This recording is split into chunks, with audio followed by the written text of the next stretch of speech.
morning, and I'm still whiling away the hours looking at some of the newspaper coverage coming out this morning. And there's a piece about a minister. He's part of the dcms. That's a ministry which I think has been acting appallingly for the last 15 years. It's a place where people seem to step into and step up to bigger jobs. Nadine Dorries, Michelle Donnellan, and so on.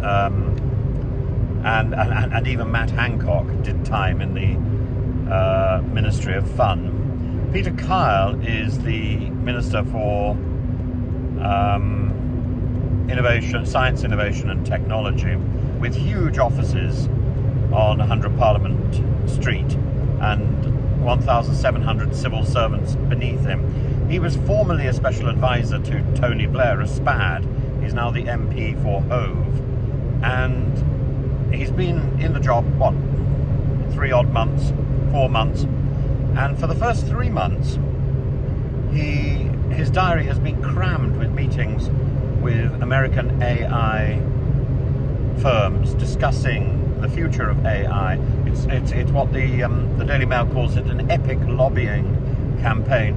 And yet, in that time, I think out of 42 meetings, 30 were with American AI companies like Microsoft. He had 4 meetings with Microsoft, NVIDIA, DeepMind, CoreWeaver, Anthropic. Anthropic has been given a $3 million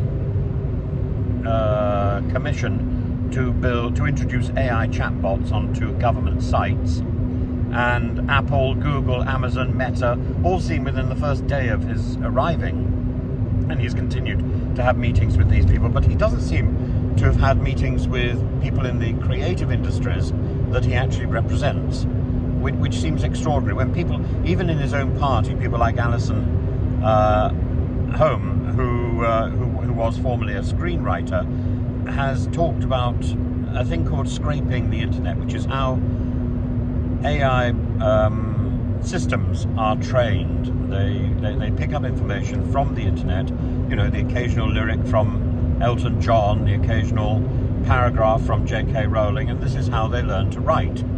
And she has said quite clearly this is theft. Now, in the same way that ordinary students learn from the best, so too AI should be learning from the best. But the problem with AI is it's sort of picking up sentence structure, it's picking up rhythms, it's picking up words and combinations of words from the stuff that it's reading, and then literally reproducing it rather than digesting it. And that is theft. Digestion is tribute and learning. Copying is plagiarism and theft. And there's a law being drafted at the moment which is looking at copyright and its relation to artificial intelligence. But the rumour seems to suggest that Peter Kyle is perfectly okay with scraping the internet, and that there won't be any issues raised about that. In fact, it will be given license to continue. The AI tools will be given license to continue doing this, and so you get more instances of stuff like the Chinese version of ChatGPT, where people are not quite sure where it was trained or how it was trained, but trained it was, and very well.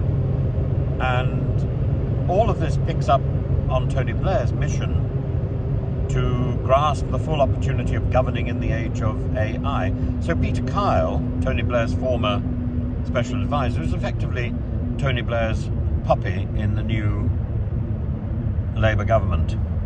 And I find this article, of course it's come from the Daily Mail, so there's a bias there, but I find the article disturbing.